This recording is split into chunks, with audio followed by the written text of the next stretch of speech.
As we enter week 4 of the fantasy football season, we have a ton of underperforming studs, injuries all over the place, and guys who are scoring more points in a week than we had expected them to score in an entire season. Now, luckily, to ease the pain a little bit, we hit a ton of our picks on Underdog in week 3, including the creator pack that we had featured inside the app itself on Underdog. Over 3,000 people followed those picks, and if you did, you almost tripled your money in one play. So jump in on Underdog and play with us this week as we try to see if we can do it again.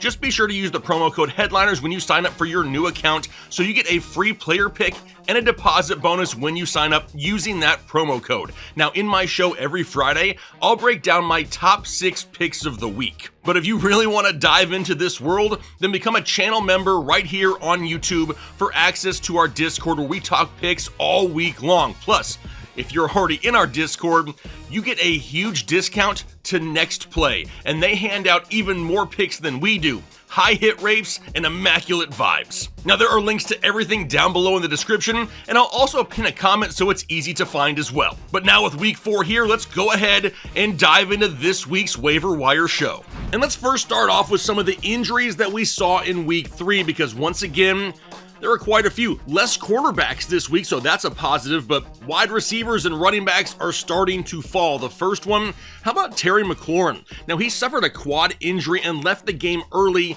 did not return. However, he wasn't really needed in a blowout victory, so he is definitely a name we need to pay attention to on the practice reports here leading up until week 4. Then we had Mike Evans, suffered a hamstring injury. Mike Evans and hamstring injuries, they seem to go hand in hand, and when they do, it usually means he's going to miss a couple weeks. That sucks for Mike Evans. How about CeeDee Lamb? He suffered an ankle injury. Now, he's already come out and said, hey, I should be able to play in week 4. But that doesn't mean anything just yet. That's another guy we need to pay attention to the practice reports on all week long. Now, I'm hoping that because he came back into the game and at least tried it, that it's nothing serious and maybe we'll have him sooner rather than later. But then we had Najee Harris, who suffered what looked like a torn Achilles, a season-ending injury, wheels up on Omarion Hampton. Then James Conner, who suffered a major ankle injury. His season is going to be over.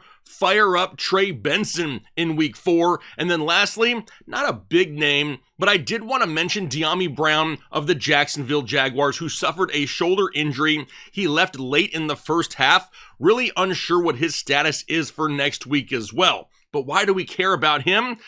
I mean, I hope the dude feels better and all, but that really affects some of the other weapons in Jacksonville. Now, before we bring up who a few of those weapons could be in Jacksonville, it's time to bust out the panic meter, right? We're talking about some high-performing studs who are not performing highly, guys who absolutely sucked in week 3. And I don't know if it's just me, but this list seems to be growing and getting longer each week. How about this past week, Ashton Jeanty? 6.3 fantasy points. That ain't gonna cut it, right? My level of panic is high surrounding Ashton Jeanty. 17 carries in week 3 was great, 3.7 yards per carry, and no work in the passing game on a team that's constantly trailing and doesn't score a lot of touchdowns as is. That right there is not great, but you're kind of stuck with him right this second because if you try to trade him, you're getting pennies on the dollar in return. Then we had Deebo Samuel of the Washington Commanders, 3.9 points. Not overall panicked about Deebo. Washington got up super early in that game, and the run game just absolutely dominated for 4 quarters. There wasn't really a need to throw very much in week 3. I'm not worried about Deebo. How about Saquon Barkley? 7.5 points last week. My level of panic remains low. LA led that game for 3 of the 4 quarters, and we got to give their defense a little bit of credit. They held Saquon Barkley to 2.6 yards per carry. That's not going to happen very often. Then Drake London. He scored 8 fantasy points. My level of panic, it's on low right now, but it's trending towards medium if I'm being completely honest, and that's because of the quarterback play. Michael Penix looked like he had his skills stolen by one of the Monstars from Space Jam in week 3. London did look closer to full health though, which is great, and he got 8 targets. So now we really need to find out what's going to happen at the quarterback position. Can Michael Penix remember how to play football, it looks like, or are we going backwards and are we going to Kirk Cousins? That's definitely something we're paying attention to leading up to week 4. Then we get Chuba Hubbard, who only scored 8.6 fantasy points in week 3. My level of concern, still a little bit low. He had 19 touches in a game that they were absolutely blowing out the Atlanta Falcons, and we just saw Rico Dowdle get a little bit more run than usual late in that game. Now, the same can be said for his teammate Teteroa McMillan, only 6.3 points last week, but my level of panic is still pretty low. He had 8 targets, but with such a huge lead, they were up by like 30. They didn't have to throw the ball all 4 quarters like we'd seen to start the season, so I'm not overly concerned about Tet McMillan. Then we get Chase Brown, who had 4 points last week, and my level of panic is creeping up into that medium stage. Now, it wasn't an easy matchup for Cincinnati by any means, and they were getting blown out, but 10 carries for 3 yards and 4 receptions for only 17 yards is damn scary. With how Jake Browning just looked last week, teams are going to try to bottle up the run and force Jake Browning to beat them down the field. They really want to make Cincinnati one-dimensional, and that does not bode well for Chase Brown going forward. I'm starting to worry a little bit. Same with his teammates, right? Jamar Chase and T. Higgins. For Jamar Chase, he had 6.4 points. The last time we saw Jake Browning as the quarterback in Cincinnati, Jamar Chase was averaging only 9.5 fantasy points per game. So after what we saw in week 3, the concern should be rising. For T. Higgins, really the same thing for T. Higgins, right? 2 targets for 1 catch and 15 yards in a game that they trailed from start to finish is an absolute disaster. How about Brian Thomas Jr. at 6.5 fantasy points last week, and my level of panic is at an all-time high once again. If you find yourself on this list for 3 straight weeks, the panic meter better be high. He had 1 big play and was absolutely invisible the rest of the game. He's just not on the same page right now with Trevor Lawrence. And the fact that Parker Washington is out targeting Brian Thomas Jr. almost 2-1, that's a little bit of an issue. Now, after him, we go down to Breece Hall of the Jets. He had 7.2 points. My level of concern is in that medium range. It's the inconsistency in usage that is absolutely annoying. However, he does get a matchup next week going up against Miami, so there is a chance for a big-time bounce back. I think I could run for $120 on the Dolphins. Breece Hall could have a huge game. How about Ladd McConkey of the Chargers? 6.2 fantasy points. Level of panic is starting to rise there a little bit as well. In a game where he didn't have to worry about Patrick Surtain, but his teammates did, he had the lowest amount of receiving yards of all the wide receivers. But it gets worse. And I say that because Oronde Gadsden, who no one's really ever heard of, had more receiving yards than Ladd McConkey in week 3, and that is not ideal. Now, after Ladd, we had Alvin Kamara with only 6.1 fantasy points, starting to worry a little bit there as well. New Orleans just played a team that has been torched by pass-catching running backs this entire year. Then they were trailing the entire game, and Alvin Kamara got 18 carries, but only 2 targets. You have one of the best pass-catching backs of all time in a game in which you're trailing, and he sees 2 targets. Make it make sense. Then we go down to Marvin Harrison Jr. 5.9 points last week. My level of panic is probably the highest it has been in quite some time. And I say that because I have been bashing the Cardinals for it seems like almost 2 years now for not getting him enough volume. Then he goes out there and has maybe the worst drop I have ever seen by an NFL wide receiver. Right now, this is just an absolute nightmare in Arizona, and it's really hard to trust Marvin Harrison, probably for the foreseeable future. The guy was wide open. There wasn't a defender within 6 feet of him, and the thing went just through his arms. It was disgusting. I don't want to talk about it anymore. And then we got Javonte Williams of the Dallas Cowboys. He had 9.7 points, so not that bad by any means, and I'm really not panicked with him at all. Chicago got out to a lead so fast, and Dallas just couldn't run as much as they wanted to in this matchup. Whenever he did touch the ball, though, Javonte Williams once again looked really good. And then lastly, Malik Neighbors. Now, Neighbors ended the game with 2.3 fantasy points, and my level of panic is creeping up because Russell Wilson looked like he had never played football in his life in week 3. He entered that game as the leading passer in the NFL, and they did absolutely nothing. He was throwing the ball away more than he was making completions. I think Russell Wilson had more intentional grounding calls than completions to Wan'Dale Robinson. I would not be surprised if Jackson Dart isn't named the starter fairly soon for the Giants. But I wanted to end this section with a fun fact, right? Because a lot of studs are really struggling right now, and a lot of people out there are like, why are these guys playing so bad? Well, it's across the board. The start of the 2025 season may be one of the ugliest that I have seen since playing fantasy football. 12 of the top 20 players drafted in 2025 have had at least, and I do mean at least, one game where they have scored single-digit fantasy points through the first 3 games of the season. It's been 4 of the top 10 running backs drafted and 8 of the top 10 wide receivers drafted. And that tells me that this is just another piece of data showing how early round wide receivers aren't any safer than early round running backs. So what do we do about it? Well, we dive into the waiver wire here for week 4, and I got 21 names to go through here today. Going to try to get through them pretty quickly. How about Sam Darnold here at the quarterback position first? He's 18% owned going up against Arizona, and he's had over 500 yards and 4 passing touchdowns over his last 2 games combined. JSN looks unstoppable. Torrey Horton is gaining steam. He's got pass-catching running backs to dump the ball off to, and now he gets a matchup going up against Arizona, who allows over 16 fantasy points per game to the quarterback position.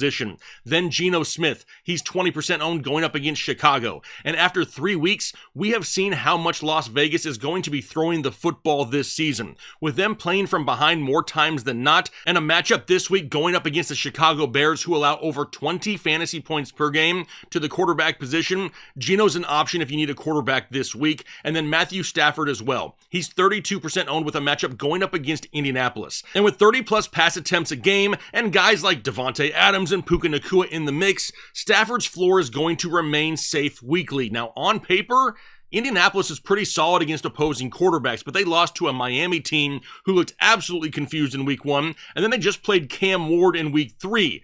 The one time they played a decent quarterback, Bo Nix, in week 2, he hung 21 fantasy points on them, so Matthew Stafford is an option in week 4. Now, after him, we go down to the running back position. We're going to start off with Trey Benson. Now, he is 53% owned. He's highly owned in a lot of leagues, but just go out there and look, just in case. He's got a matchup coming up this week going up against Seattle. And now we know that James Conner will be done for the season, and Trey Benson is going to get his shot. We talked about Trey Benson a ton this offseason, and we said if this kid gets an opportunity, he could be a top 15 fantasy running back. Well, now all of a sudden, he's going to get that opportunity. He's a pass-catching back with a matchup going up against Seattle, who has been torched by pass-catching backs majority of this season. Then we have Byshel Tutin of the Jacksonville Jaguars, another guy highly owned, but go check just in case. He's 56% owned right now with a matchup going up against San Francisco. And he's not getting enough weekly touches to really trust throwing into your starting lineup, but they do trust him around the goal line.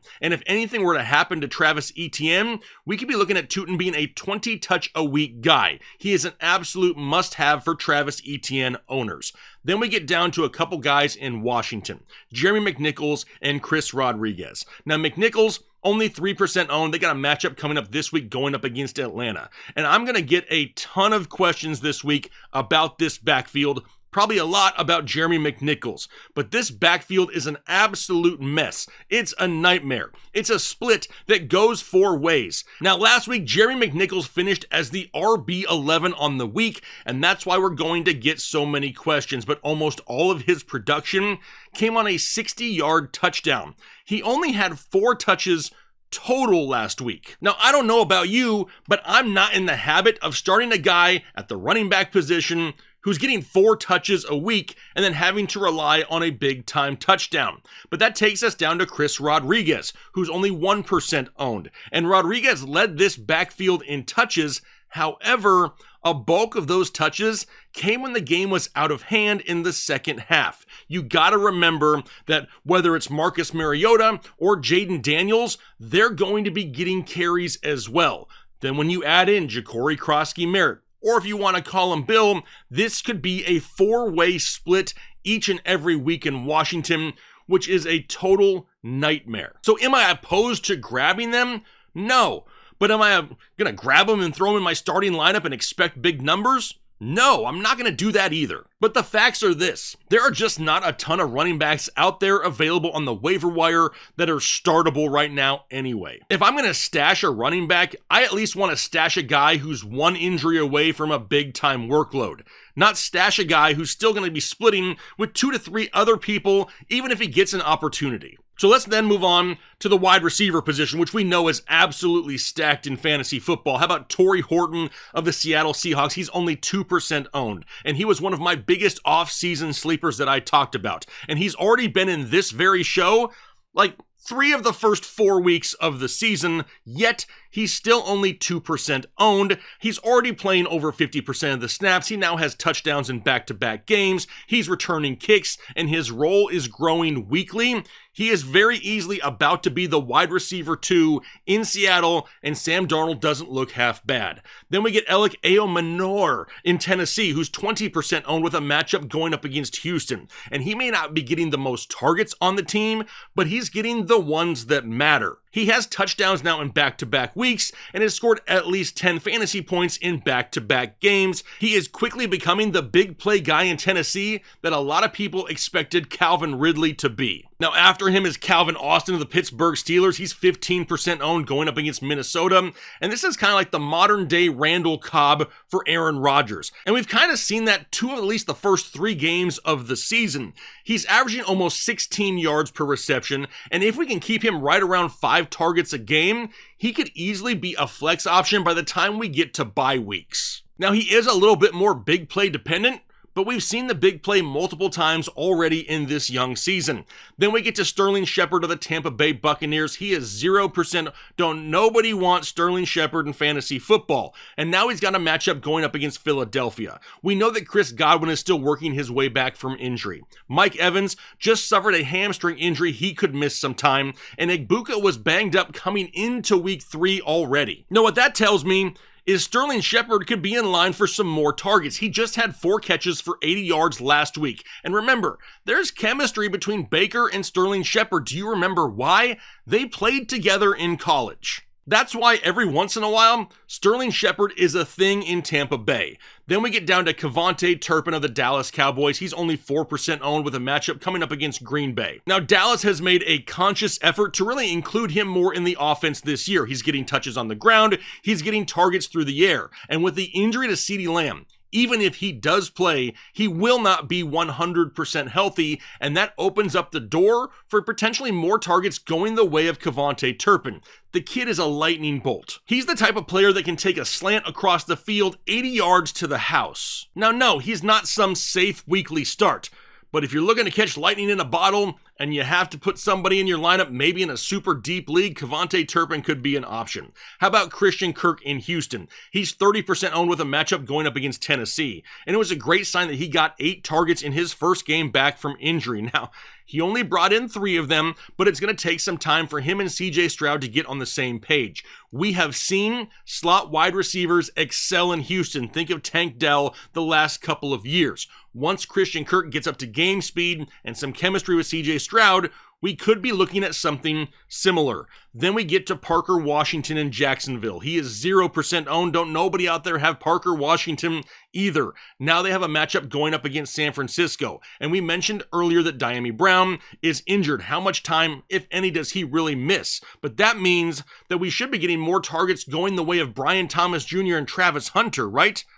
No, Travis Hunter just played a season low in offensive snaps, and Parker Washington had more targets than Brian Thomas Jr., who saw a season low in targets. Parker Washington actually had 11 targets in week 3.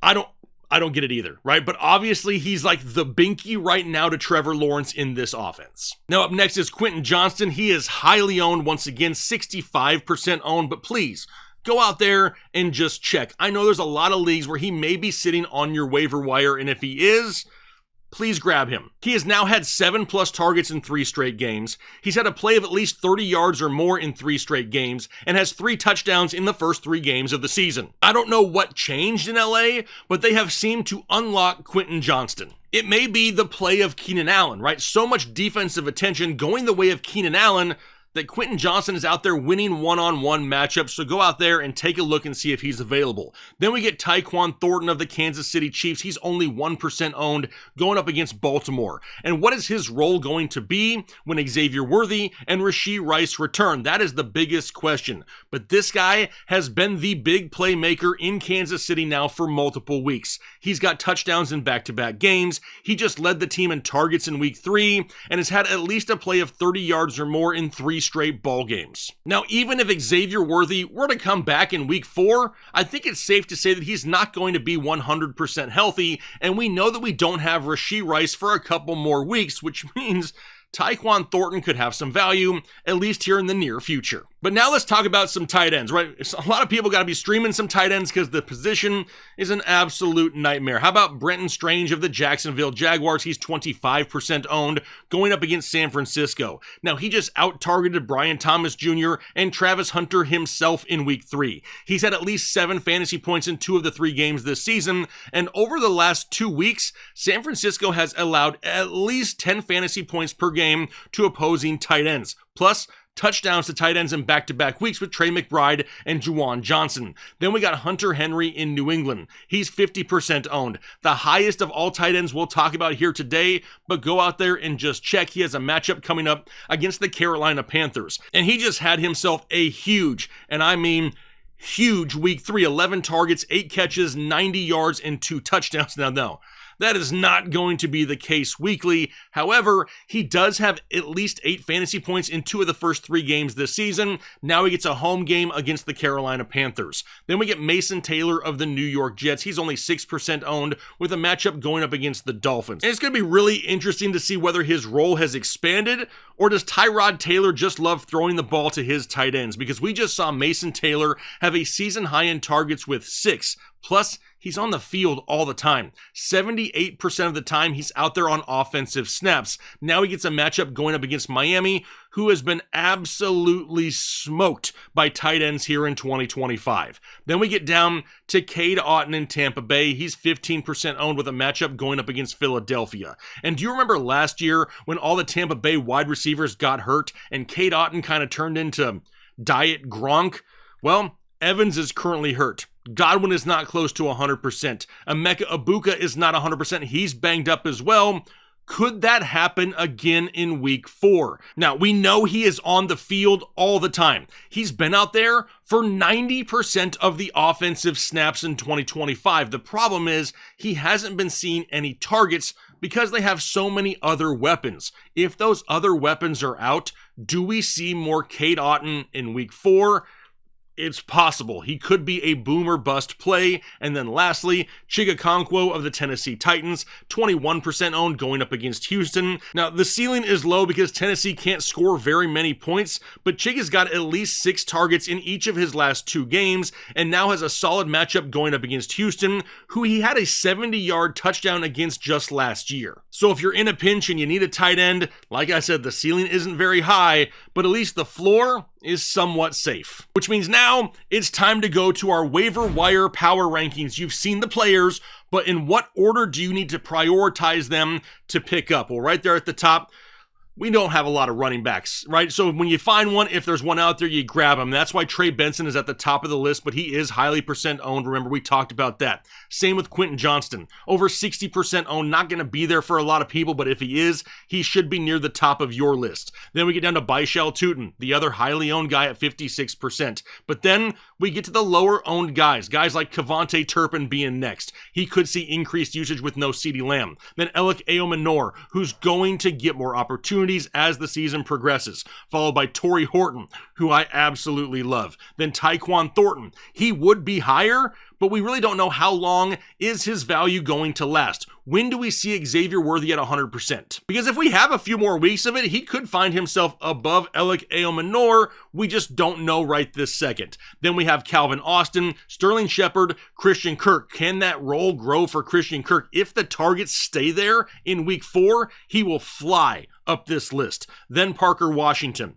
Was week 3 just a fluke? Do we really start to see more Travis Hunter? That's a huge question mark. Then this is where I put Chris Rodriguez and Jerry McNichols. Now at the bottom of the list is where I put the quarterbacks and tight ends. Not every team needs a quarterback or a tight end, so I didn't want to throw them at the top of the list and have you pass on some of these other guys that may have more value rest of season. So if you're looking for a quarterback, this is how I prioritize them. Sam Darnold first, then Matthew Stafford, then Geno Smith. Now if you're looking for a tight end, first option, Hunter Henry, the highest owned of all of these options. He may not be out there for you. If he's not, then we're going down to Brenton Strange, then Cade Otton, Chigakonkwo, and then lastly, Mason Taylor. So now that we have this list, if you're able to grab these guys, what do you do with them? Are you starting them or are you stashing them? Well, Trey Benson becomes an immediate start option in week 4 just due to the workload he's about to see. Quentin Johnston, he finds himself in that start category once again. The guy hasn't really been stopped for 3 straight weeks.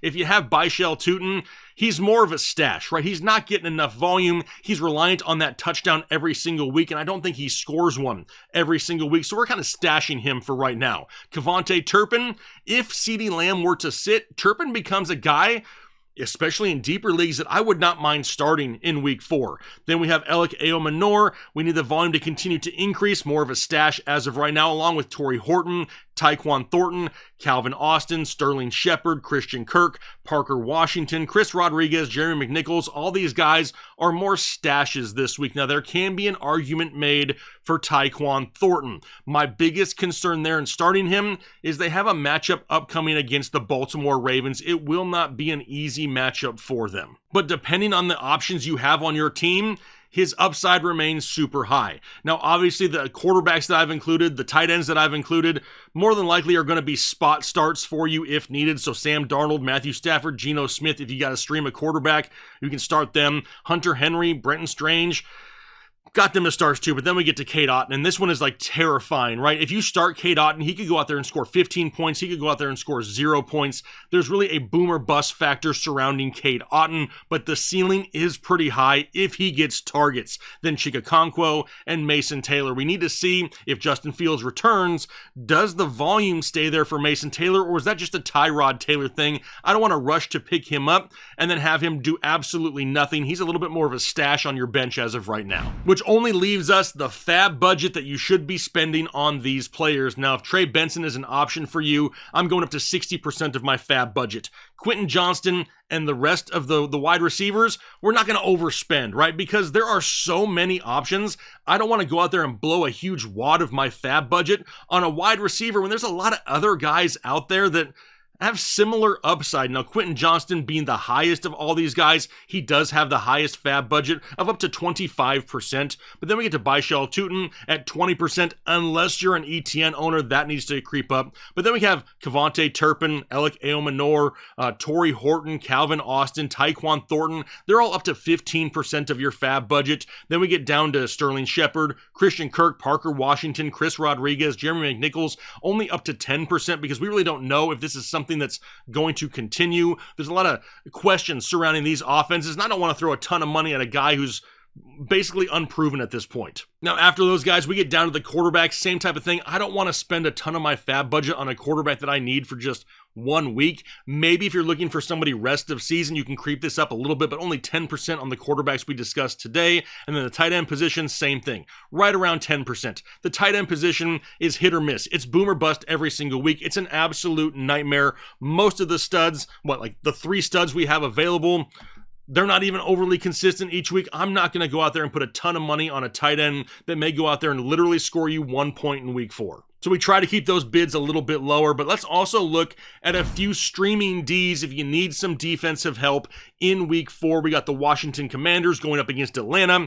Who knows what the hell just happened to Atlanta? They made the Panthers look like an absolute Super Bowl contender, and now we don't even know who's starting at quarterback for them. Washington is an option. How about the Los Angeles Chargers? They're going up against the Giants, and they either get Russell Wilson, who looks like he's forgotten how to play football, or they get rookie Jackson Dart in his first ever career start.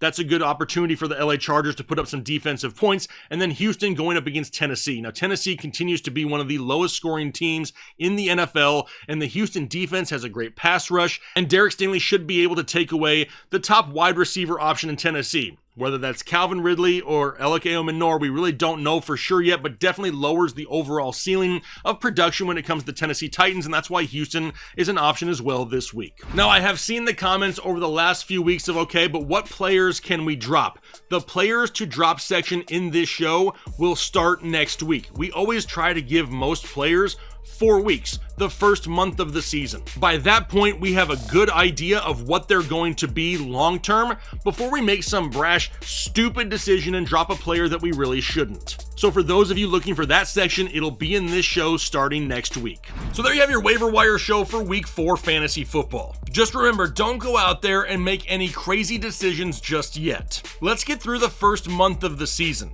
Let's see if we can really put together some trends for these players. The last thing you want to do in fantasy football is give up on a player too quickly, drop him, have a league mate pick him up, and then beat you with him late in the season.